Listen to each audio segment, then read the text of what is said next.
Hello friends. 1578 में एक बहुत ही बड़ी घटना घटी।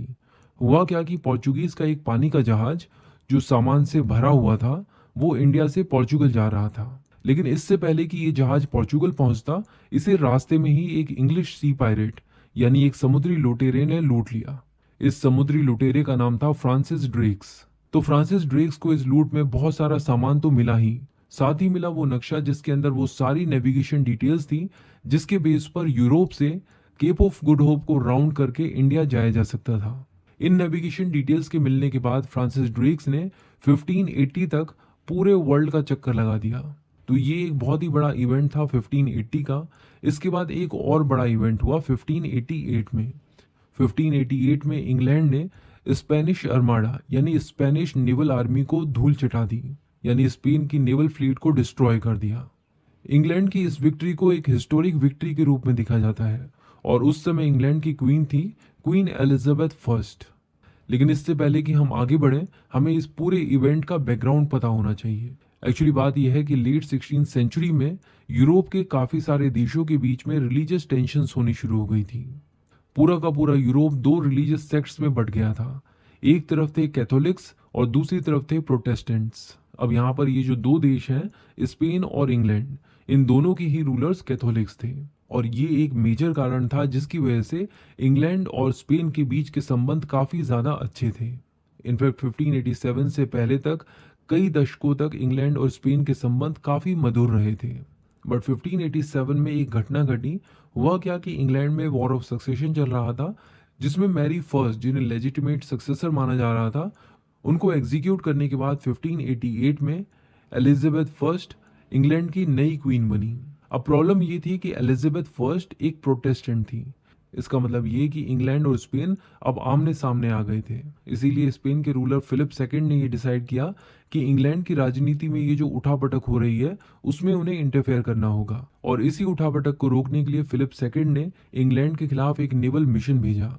लेकिन क्वीन एलिजाबेथ फर्स्ट की लीडरशिप में इंग्लैंड स्पेन के इस नेवल मिशन को ध्वस्त करने में कामयाब रहा। तो ये जो दो इवेंट्स हम लोगों ने डिस्कस किए, ये दोनों ही इंग्लैंड के लोगों के लिए काफी ज्यादा इंस्पिरेशनल थे। इन दोनों इवेंट्स ने इंग्लैंड की मैरीटाइम एंटरप्राइज को काफी ज्यादा स्टिमुलेट कर दिया। लोगों को अब ये विश्वास होने लगा था कि अगर हम स्पेन को हरा सकते हैं तो हम भी पोर्चुगीज की तरह ईस्ट में जाकर ट्रेड कर सकते हैं और बहुत पैसा कमा सकते हैं।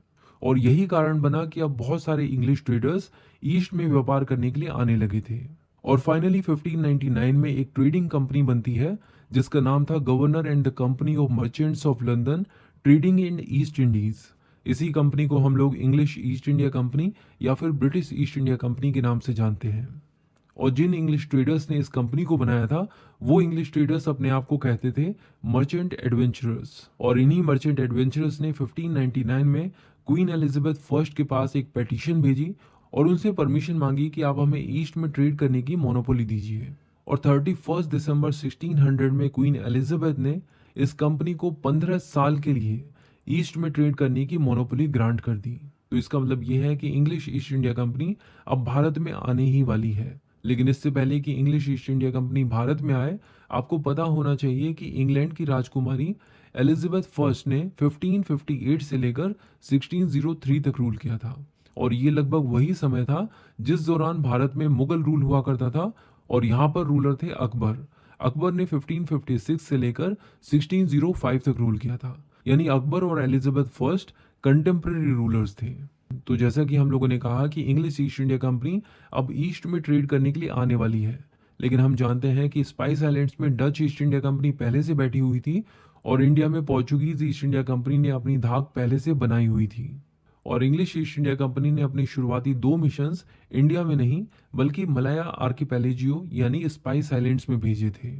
इसके बाद उनका जो तीसरा नेवल मिशन था वो पहुंचा इंडिया।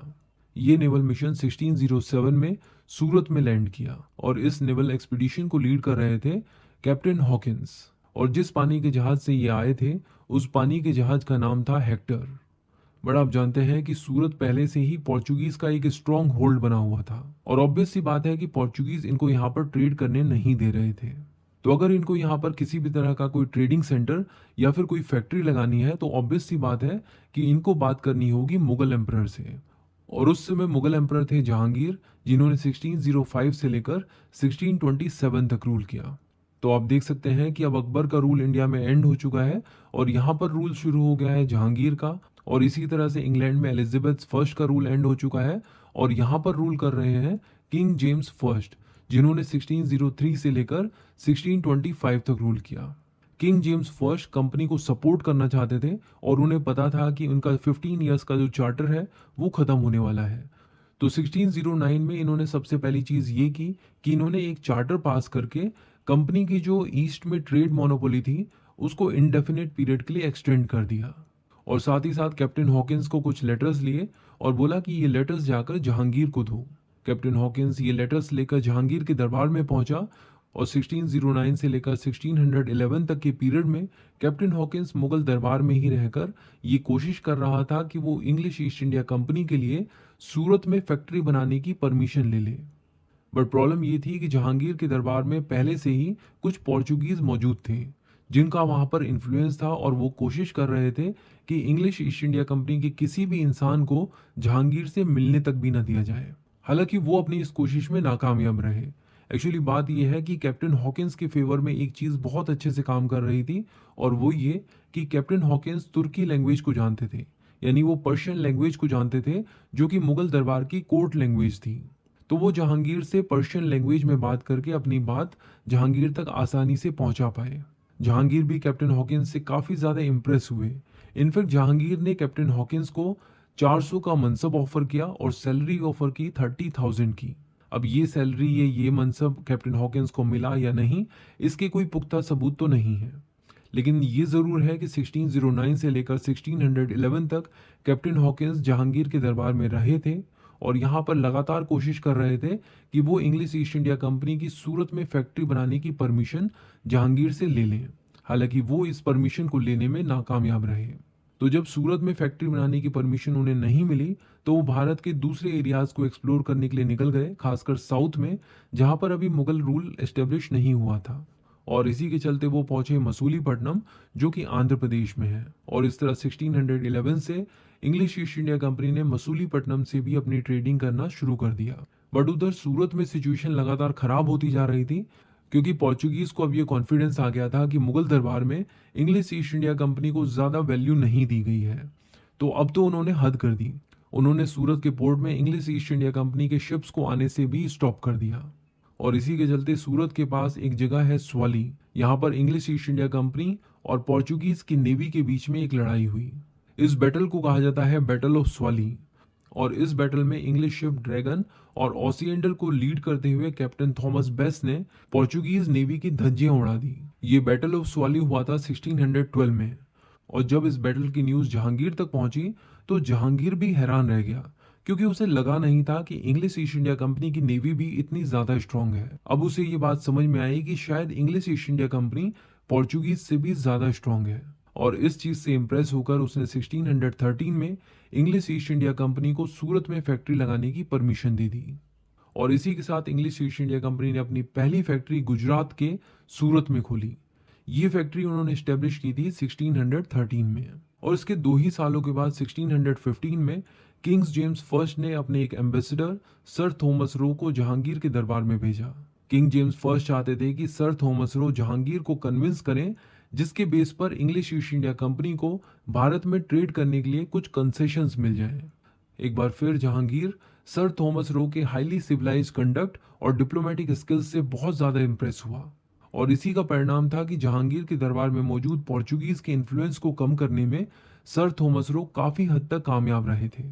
ये जहांगीर के दरबार में लगभग 3.5 साल रहे, सितंबर 1615 से लेकर फरवरी 1619 तक। और जहांगीर ने खुश होकर इंग्लिश ईस्ट इंडिया कंपनी को परमिट किया कि वो मुगल डोमिनियन में कहीं पर भी ट्रेड कर सकते हैं लेकिन बिना किसी को परेशान किए हुए। बट ये बात उन्होंने सिर्फ अपनी जबान से बोली थी, उन्होंने इसके बारे में कोई डॉक्यूमेंट साइन नहीं किया था। इसका मतलब इन दोनों के बीच में किसी भी तरह की कोई कमर्शियल ट्रीटी साइन नहीं हुई थी।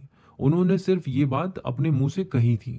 तो अल्टीमेटली फरवरी 1619 तक कंपनी के पास अब ये परमिशन थी कि वो मुगल डोमिनियन के अंदर आगरा, अहमदाबाद और भरूच में अपनी फैक्ट्रीज लगा सकते हैं। तो चलिए टाइमलाइन की फॉर्म में एक बार देख लेते हैं कि इंग्लिश ईस्ट इंडिया कंपनी के बारे में अब तक हम लोगों ने क्या पढ़ा। देखिए, हम लोगों ने देखा कि इंग्लिश ईस्ट इंडिया कंपनी को 1600 में 15 साल के लिए चार्टर मिला था ईस्ट में ट्रेड करने की मोनोपोली का। हालांकि ये भारत में 1607 में पहुंचे थे और जिस जगह ये पहुंचे थे उस जगह का नाम था सूरत। और इसके 2 ही सालों के बाद 1609 में जेम्स फर्स्ट ने इनकी मोनोपोली को इनफाइनाइट पीरियड के लिए एक्सटेंड कर दिया था। लेकिन फिर भी ये जो पीरियड है 1607 से लेकर 1613 का, ये इंडिया में इनका एक बहुत ही टफेस्ट पीरियड था, क्योंकि इन्हें पोर्चुगीज से एक बहुत ही टफ कंपटीशन फेस करने को मिल रहा था। और हमने देखा कि इतने टफ कंपटीशन के बावजूद 1613 में ये अपनी पहली फैक्ट्री सूरत में लगाने में कामयाब हो गए थे। और ये हो पाया था क्योंकि 1612 में इन्होंने बैटल ऑफ स्वाली में पोर्चुगीज नेवी को हरा दिया था। और इसके बाद हम लोगों ने देखा कि 1615 में जेम्स फर्स्ट ने अपने एम्बेसडर थॉमस रो को मुगल दरबार में भेजा। और इसी का परिणाम था कि 1615 से लेकर 1633 का जो पीरियड है, इस दौरान ब्रिटिश ईस्ट इंडिया कंपनी काफ़ी सारी फैक्ट्रीज लगाने में कामयाब रहे। इन्होंने अहमदाबाद, भरूच, आगरा, मसूलीपट्टनम और बाद में बालासोर में भी अपनी फैक्ट्री लगाई। तो ये थी details British east India company की। नेक्स्ट वीडियो में हम लोग देखेंगे कि ब्रिटिश ईस्ट इंडिया कंपनी ने अपनी मद्रास प्रेसिडेंसी किस तरह से स्टेब्लिश की थी।